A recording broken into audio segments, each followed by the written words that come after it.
কনফাউন্ডিং এর ক্ষেত্রে আমার প্র্যাকটিক্যালের মধ্যে প্রশ্ন এইভাবে দেওয়া থাকবে, এখানে বলে দেওয়া থাকবে না যে এখানে এবি কনফাউন্ড, বিসি কনফাউন্ড, এবিসি কনফাউন্ড। এটা সাধারণত প্র্যাকটিক্যালে বলে নাও দেওয়া থাকতে পারে।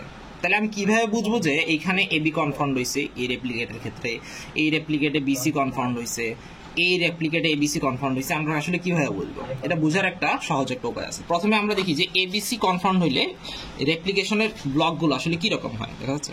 ওকে, এবিসি যদি কোনো রেপ্লিকেশনে কনফাউন্ড হয় তাহলে শুধু ওই রোতে এবিসি একা থাকবে বলতে বাকিগুলা ওই এবিসির সাথে 2 অক্ষরওয়ালা আর কোনো কম্বিনেশন থাকবে না। এটা 2 টু দি পাওয়ার শুধুমাত্র 3 এর ক্ষেত্রে প্রযোজ্য, 4 এর ক্ষেত্রে আলাদা।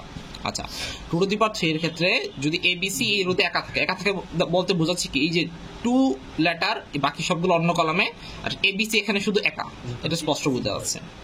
ঠিক আছে, তাহলে আমরা বুঝতে পারবো যে এখানে এবিসি কনফাউন্ড। এখন যদি এবিসির সাথে 2 অক্ষরওয়ালা আরেকটা কম্বিনেশন থাকে তাহলে ওই রেপ্লিকেশনের ক্ষেত্রে বিসি ওইটা কনফাউন্ড হয়েছে। যেরকম এই ক্ষেত্রে এই রেপ্লিকেশনের ক্ষেত্রে এবিসির সাথে 2 অক্ষরওয়ালা বিসি আছে, তার মানে এই রেপ্লিকেশনে বিসি কনফাউন্ড হয়েছে। ঠিক সিমিলারলি এই রেপ্লিকেশনের ক্ষেত্রে এবিসি এর সাথে সেম কলামে এবি আছে, তার মানে হচ্ছে এই রেপ্লিকেশনে এবি কনফাউন্ড হয়েছে।